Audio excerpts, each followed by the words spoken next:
They offered me $700 a month to disappear from my own son's life. $700, they thought I was a struggling widow. They thought I depended on him. They thought I was a burden. So I let them believe it.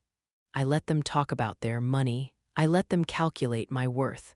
And when they finally placed a price on my absence, I decided it was time to show them who they were dealing with.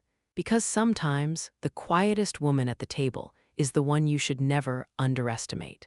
I am Margaret Ellison, 64 years old, a widow for 23 years. When my husband died, my son Daniel was only 4. There was no fortune waiting for us. Just bills and responsibility, so I worked days, nights, weekends. I began as a receptionist at a logistics company. I studied contracts after Daniel went to sleep.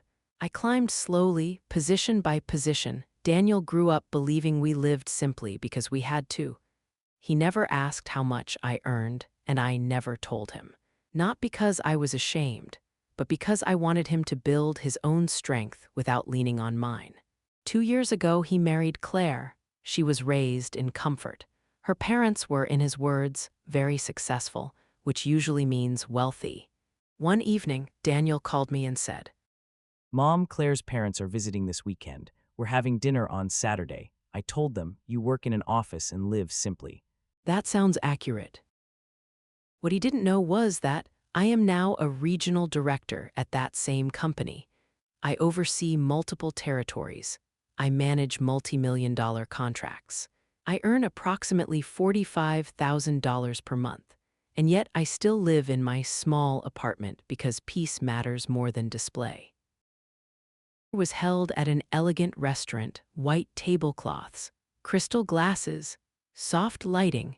Claire's mother wore emerald silk and diamonds. Her father wore a tailored suit and an expensive watch. They smiled politely, but their eyes examined me carefully. The conversation began with stories about investments, properties, travel. Every sentence carried a price tag. So, Margaret, what exactly do you do?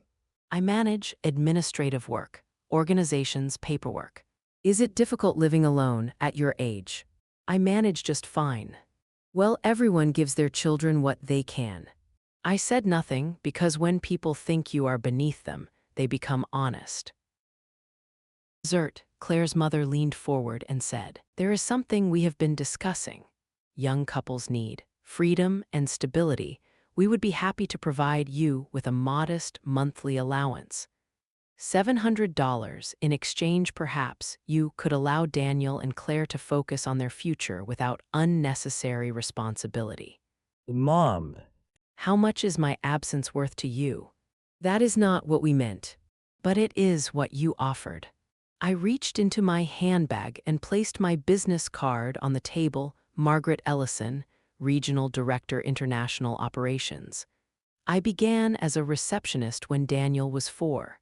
I worked day and nights. I studied contracts. I now manage multi-million-dollar agreements. I earn approximately $45,000 per month.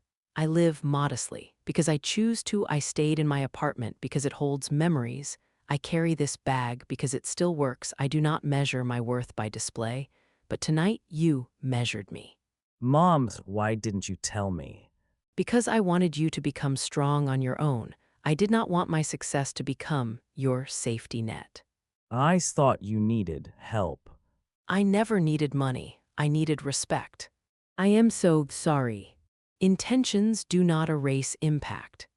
The bill arrived and I placed my corporate card down, not to impress but to end the conversation. Outside, the air felt cooler. I am proud of you, Mom. Be proud of yourself. Choose integrity over comfort. I misjudged you.